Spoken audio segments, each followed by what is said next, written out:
எங்க வீட்ல நான் ஒரு விஷயத்த ரொம்ப தெளிவா சொல்லிட்டேன். என்னைக்காவது ஒரு நாள் நான் பிஜேபிக்கு ஆதரவு நிலைப்பாடு எடுக்கிறேன்னு உங்களுக்கு தோணுனா, லைட்டா டவுட் வந்தா கூட, உங்களுக்கு செகண்ட் தாட்டே வரக்கூடாது. சோத்துல விஷத்த வச்சுருங்க. என்கிட்ட சொல்ல கூட வேணாம் அப்படின்னு சொல்லியிருக்கேன். ஆனா இங்க பாருங்களேன், விருதுநகர்ல ஒரு பிஜேபிக்காரர் போய் ஓட்டு கேட்க போயிருக்கிறாரு. தமிழ்நாட்டுல எவ்வளவு பாசக்கார பசங்களா இருக்காங்கன்னு, ஓட்டெல்லாம் கேட்டு வந்துடாதீங்க. ஓட்டெல்லாம் போட முடியாது. ஆனா சோறு வேணா போடுறோம் அப்படின்னு சொல்லியிருக்காங்கங்க. இல்ல என்ன பெருமைப்பட வேண்டிய விஷயம் அப்படின்னா, அதாவது இப்போ ஒரு வீட்ல வந்து ஒரு உதயசூரியன் படம் வரைஞ்சிருக்காங்கன்னு வச்சுக்கோங்களேன். அதிமுக காரங்க அவங்க வீட்டுக்கு வந்து ஓட்டு கேட்டு போறாங்க அப்படின்னா, அதிமுக காரருக்கு நல்லா தெரியும் இவர் நம்மளுக்கு ஓட்டு போட மாட்டாருன்னு. உள்ள வீட்டுக்குள்ள இருக்கிற டிஎம்கே காருக்கும் நல்லா தெரியும் நம்ம இவருக்கு ஓட்டே போட போறது இல்லைன்னு. இருந்தாலும் 2 பேரும் நேருக்கு நேரா சந்திச்சுக்கும் போது அதிமுக கார் சொல்லுவாரு எங்களுக்கு ஓட்டு போட்டுருங்க அப்படின்னு சொல்லிட்டு, அந்த டிஎம்கே வீட்டுக்காரர் என்ன சொல்லுவாருன்னா, சரிங்க கண்டிப்பா உங்களுக்கு தான் போடுறதா இருக்கும் அப்படின்னு சொல்லுவாங்க. இதேதான் வைஸ் வெர்சா. அதிமுக காரர் வீடா இருந்து திமுக காரர் போறாரு அப்படின்னா அதேதான் நடக்கும்னு வச்சுக்கோங்களேன். இந்த மாதிரி எந்த கட்சிக்காரங்க வீடா இருந்தாலும் இன்னொரு கட்சிக்காரங்க வந்தாங்கன்னா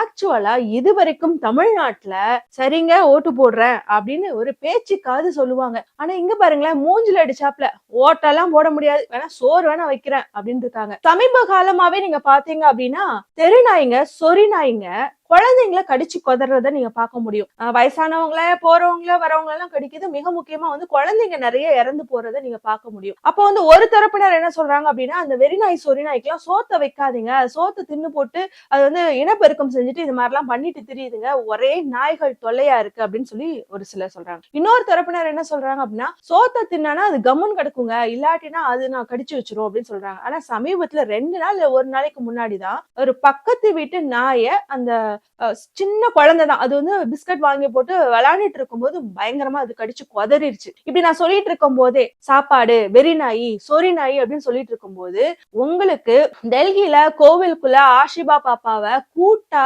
கொதறி வச்சாங்கல்ல ஒரு பிஜேபி காரங்க, அவங்க ஞாபகத்துக்கு வந்தா நான் பொறுப்பு இல்ல. அவங்கள போலீஸ் அரெஸ்ட் பண்ணதுக்கு அப்புறம் விடுதலை செய்யணும் அப்படின்னு கொடியை தூக்கிட்டு போனாங்க இல்லையா பிஜேபி காரங்க ஆர்எஸ்எஸ் காரங்க, அது ஞாபகத்துக்கு வந்தாலும் நான் பொறுப்பு இல்ல. உத்தரப்பிரதேசத்துல ஒரு பொண்ண கூட்டு வன்புணர்வு செய்து இதே மாதிரி கொதறி அப்புறம் அந்த உடலை வந்து அவங்க அம்மா கிட்ட அப்பா கிட்ட கூட கொடுக்காம அவசர அவசரமா எரிச்சு போட்டாங்கல்ல, அந்த வெறி நாய்ங்களா சொறி நாய்ங்களா தான் நான் வெறி நாயி சொறி நாயி சோறு வைக்க கூடாது அப்படின்னு நான் சொல்றேன் அப்படின்னா அதுக்கு நான் பொறுப்புல, நான் அவங்கள சொல்லல. ஜஸ்ட் ஒரு இன்ஃபர்மேஷனா இந்த மாதிரி வெறி நாய் சொறி நாயோடைய தொல்லைகள் வந்து அதிகமாயிருச்சு அப்படின்னு மட்டும் தான் சொல்ல விரும்புறேங்க. இந்த கூத்து எங்க நடந்துச்சுன்னு கேக்குறீங்களா? விருதுநகருக்கு அதாங்க நம்மளுக்கு கண்டென்ட் கொடுத்துட்டு இருந்து என்டர்டெய்னர் அண்ணாமலையோடைய பொசிஷனுக்கு வந்திருக்கிறாரு இல்லையா பிஜேபி நாயனார் நகேந்திரன் அவர்கள் வந்து விருதுநகருக்கு போயிருக்கிறாரு. அங்க உள்ள இவரோட கட்சிக்காரர் தான் இத சொல்லிருக்காருங்க. தேர்தல நின்னு உங்களுக்கு சாப்பாடு எல்லாம் போடுறோம், ஓட்டு மட்டும் போட மாட்டோம் அப்படிங்கிறாங்க. சொன்னது எல்லாம் பேசுறாங்க. தேர்தல நின்னு உங்களுக்கு சாப்பாடு எல்லாம் போடுறோம், ஓட்டு மட்டும் போட மாட்டோம் அப்படிங்கிறாங்க. சொன்னது ஆனா இத சொல்லும் போது பாத்தீங்க அப்படின்னா நாயனாருக்கு நல்லா புரியுது இதை ட்ரெண்ட் ஆக்கி விட்டுருவாங்க, சுத்தி கேமரா இருக்கேன்னு இப்படியே வந்து பதில் சொல்லாம நெளிறாரு. அங்க பின்னாடி கொஞ்சம் போக்கஸ்ல பாருங்களேன், அந்த அம்மா சிரிக்கிறத அந்த அம்மாக்கே சிரிப்பு அடக்க முடியலன்னா எங்க நிலைமையெல்லாம் நினைச்சு பாருங்க. இப்படி நீங்களே கலாச்சுக்கிட்டீங்கன்னா அப்புறம் எங்களுக்கு வேலை எல்லாம் போயிடும்ல. ஏற்கனவே வேற அண்ணாமலையிலேயே கண்டென்ட் கொடுக்க இதற்கு முன்னாடி பேசுற நாயனார் அவர்கள் வந்து பாத்தீங்க அப்படின்னா 2026 எலெக்ஷன் அப்படிங்கிறது பிஜேபிக்கான எலெக்ஷன் இல்ல, அதுக்கப்புறம் வரப்போற பார்லிமெண்ட் எலெக்ஷன் தான் வந்து நம்மளுக்கான எலெக்ஷன், அப்புறம் 2032ல நம்ம தட்டி தூக்குறோம் தமிழ்நாட்டை அப்படின்னு பேசியிருந்தாரு. 2032ல இன்னும் ஒரு 300 வருஷம் ஆனா கூட தமிழ்நாட்டுல தாமரை மலரவே மலராது. ஏன்னா இது பெரியாரோடைய மண். ஆனா நம்ம தொடர்ந்து பிஜேபியோட சோசியல் இன்ஜினியரிங் எப்படி எல்லாம் செயல்பட்டு இருக்கு, அதாவது பீகார் உத்தரப்பிரதேசல இருந்து இங்க கர்நாடகா மைசூர் எல்லா இடங்களையும் எப்படி அவங்க ஆட்சியை பிடிச்சாங்க அப்படிங்கறத தொடர்ந்து பேசிட்டே இருக்கிறோம்ல. அந்த வகையில பார்க்கும்போது பெரியாருடன் நமக்கு கை கொடுக்க அம்பேத்கர் தேவைப்படுகிறார். அதனாலதான் நேற்று சிதம்பரத்துல தொல் திருமாவளவன் அவர்கள் சிஎம் ஸ்டாலின் அவர்களோட தலைமையோடு ஒரு சிலை திறந்திருக்காங்க. அதுல பேசும்போது சிஎம் ஸ்டாலின் அவர்கள் குறிப்பிட்டது என்ன அப்படின்னா, சிதம்பரத்தின் சீர்திருத்த பிள்ளை திருமாவளவன் அப்படின்னு சொல்லி பேசியிருக்காங்க. இந்த ஒற்றுமை தாங்க, இந்த ஒற்றுமை தான் இரண்டு தலைவர்களுக்கும் இடையில இருக்கிற இந்த ஒற்றுமை தான், இரண்டு கட்சிகளுக்கும் இடையில இருக்கிற இந்த ஒற்றுமை தான் இப்ப எல்லாருக்குமே சிக்கலா இருக்குன்னு வச்சுக்கோங்களேன், கண்ணை உறுத்திட்டு இருக்கு. ஆனா இத பத்தி எதையுமே கவலைப்படாம எங்களுக்கு வேண்டியது சமூக நீதியும் இந்த சனாதனத்தை இந்த மண்ணில இருந்து அழிக்கிறது தான் அப்படின்னு சொல்லிட்டு 2 தலைவர்களும் போயிட்டு இருக்கனாலதான் பெரியாரும் வேண்டும் அம்பேத்கரும் வேண்டும் அப்படிங்கிற இந்த சிலை திறப்பு.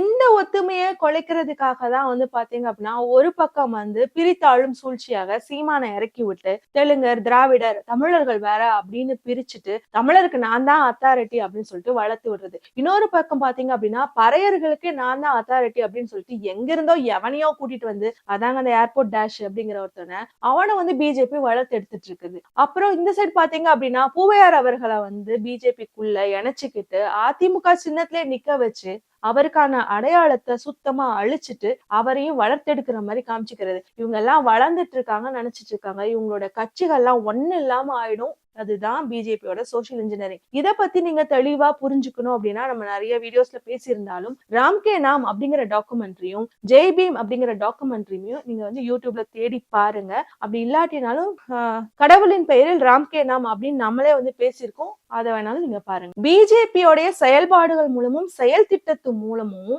இவ்ளோ எதிரிகளை வந்து ஒரு கட்சிக்கு முன்னாடி நிறுத்த முடியுமா அப்படிங்கிறது பெரிய ஆச்சரியப்பட வேண்டிய விஷயம் தான். இதற்கு முன்னாடி திமுக வந்து ஆட்சி செஞ்சிருக்கு, எவ்வளவோ எதிர்வினைகளை சந்திச்சிருக்கோம். ஆனா இவ்வளவு எதிரிகளை சம்பாரிச்சாங்களான்னா தெரியலங்க. வெறும் 4 வருஷம் தான் இந்த திமுக வந்து ஆட்சி செஞ்சுட்டு இருக்குது. ஆனா என்னமோ 40 வருஷம் தொடர்ந்து ஆட்சி செஞ்ச மாதிரி இன்னைக்கு கட்சி ஆரம்பிச்சவன், நேத்து கட்சி ஆரம்பிச்சவன், 15 வருஷத்துக்கு முன்னாடி கட்சி ஆரம்பிச்சவன் எல்லாருமே வந்து கை நீட்டி சொல்றது எங்களோட ஒற்றை எதிரி திமுகன்னு பேசுறானுங்க. இதுக்கு முன்னாடி 4 வருஷத்துக்கு முன்னாடி இருந்த அதிமுக காலகட்டத்துல ஏன் ஜஸ்ட் எடப்பாடியார் அவரோட காலகட்டத்துல நடந்த விஷயத்த கூட எடுத்து வச்சு பேச மாட்டேங்கிறாங்க. நேத்து விஜய் மேடையில பேசுறாரு, அங்க கூட அவர் வாயில அதிமுகன்னு வர மாட்டேங்குது. நீங்க தான் ஆட்சியை பிடிக்கணும், நீங்க தான் சிஎம் வரணும் முடிவாயிட்டுன்னா பாருங்க, 2 திராவிட கட்சிகளுமே ஒண்ணுதான். அன்னைக்கு பாத்தீங்கன்னா 2019 12 லாக்அப் டெத் நடந்திருக்கு. அதுல மிக முக்கியமா வந்து பெனிக்ஸ் ஜெயராஜ் அவர்களுடைய கேஸ், இன்னைக்கு அஜித்குமாரோட கேஸ், 2 ஒண்ணுதாங்க. எங்களுக்கு ஓட்டு போடுங்க, எங்களுக்கு ஓட்டு போட்டா இதெல்லாம் நடக்காது அப்படின்னு யாராவது பேசுறாங்கன்னா யாருமே பேச மாட்டேங்கிறாங்க. சீமான் பேசுறாரா, அவர் வாயில இருந்து அதிமுகன்னு வருதானா? அதுவும் வரல. நேத்து அந்த கெட்டுப்போன சட்னியா ராஜ்மோகன் புட்சட்னி,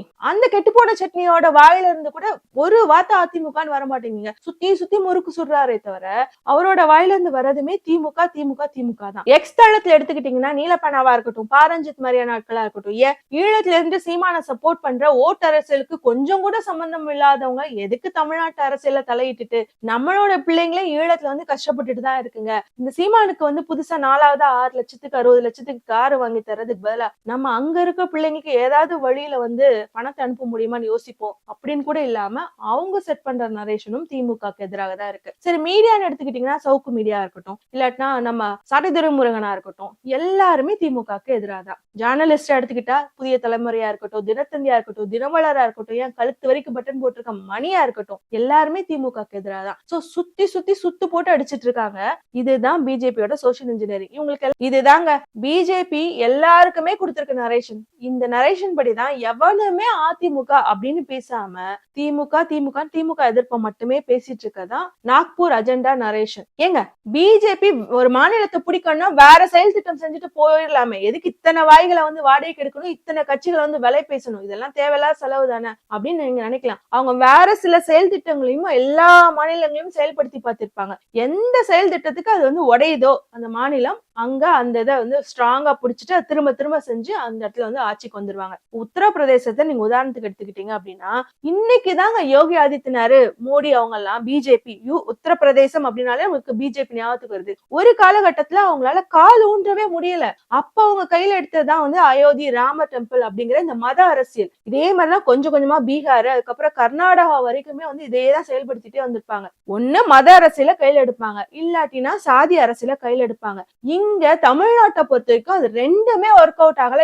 ஏன்னா இது பெரியார் மண். ஒரு சிலர்லாம் சொல்லிட்டு திரிவான், நேத்து கூட சொல்லிட்டு இருந்தான் இது பெரியார் மண் இல்ல, பெரியாரே எங்களுக்கு மண்ணு தான். ஆனா இது பெரியார் மண் அப்படிங்கறதுனாலதான் பிஜேபியால அந்த சாதி அரசியலையோ மத அரசியலையோ செயல்படுத்த முடியல. இப்படி மத அரசியல் வந்து அவங்களுக்கு கை கொடுக்கல, சாதி அரசியலும் கை கொடுக்கல அப்படின்னா அவங்க கையில எடுக்கிறதா இந்த மாநில கட்சியை வந்து உடைக்கிறது. அப்படிதான் பாத்தீங்க அப்படின்னா கர்நாடகால மிக முக்கியமா மைசூர்ல எப்படி உடைச்சாங்க அப்படிங்கிற நம்ம பேசியிருக்கோம்னு வச்சுக்கோங்க. அந்த மாநில கட்சிகளை உடைக்கணும் அப்படின்னா தமிழ்நாட்டுக்கு வரும்போது அவங்களால வந்து செயல்படுத்த முடியல. ஏன் அப்படின்னா இங்க ஒரு மாநில கட்சி அப்படின்னு திமுக மட்டும் இல்ல, 2 மாநில கட்சிகள்னு சொல்லிட்டு திமுகவும் அதிமுகவும் இருக்கு. இப்ப இங்க வேலை ஜாஸ்தியா இருக்கு உங்ககிட்ட. சரி, திமுகக்குள்ள போயிட்டு அவங்கள இந்த அனகொண்டா பாம்பு மொத்தமா முழுங்குன மாதிரி முழுங்கிடலாமான்னு பார்த்தா இங்க கொள்கை ஸ்ட்ராங்கா இருக்கு. அப்ப யாருக்கிட்ட போக முடியும்? திராவிட கொள்கைன்னு சொல்லிட்டு ஆனா முழுக்க ஹிந்துத்துவாவே வாழ்ந்துட்டு இருக்க எம்ஜிஆர் காலத்துல இருந்து ஜெயலலிதா காலத்துல இருந்து எடப்பாடி காலத்து வரைக்கும் நாங்களும் நீங்க அங்க எப்படியோ அது மாதிரி இங்க அப்படின்னு சொல்லிட்டு வாழ்ந்துட்டு இருக்க அதிமுகக்குள்ள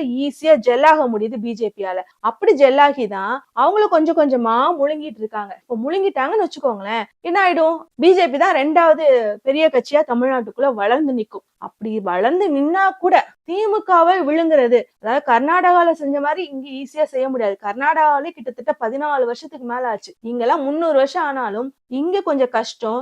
ஏன்னா இது பெரியார் மண். இங்க இருக்கிற எல்லாருமே பகுத்தறிவாளர்கள். இன்னைக்கு பெரியாரோட சேர்ந்து அம்பேத்கரும் சேர்ந்திருக்கிறாரு. அதனால இங்க கொஞ்சம் கஷ்டம். முட்டிட்டே இருக்க வேண்டியதான். இத்தனை வாய்களை வாடகைக்கு வாங்கியும், இத்தனை வாய்களும் இது பெரியார் மண் அல்ல, பெரியாரே மண் தான் அப்படின்னு பேசினாலும் அங்க பலிக்காது. அதுக்கப்புறம் சீமான் இந்த ரொம்ப வெறியாகுதாமே உங்களுக்கு பெரியார் மண் அப்படின்னு சொல்லி சொன்னா, வெறியாச்சுன்னா என்ன தெரியுமா செய்யணும், விளக்கெண்ணெய் விளக்கெண்ணெய் எடுத்துட்டு நல்லா தலையில வச்சுட்டு அப்புறம் ஒரு ஸ்பூன் முடிஞ்சா வாயில ஊத்தி குடிச்சீங்கன்னு வச்சுக்கோங்களேன், சரியாயிடும். மறுபடியும் சொல்றேன், விளக்கெண்ணெய்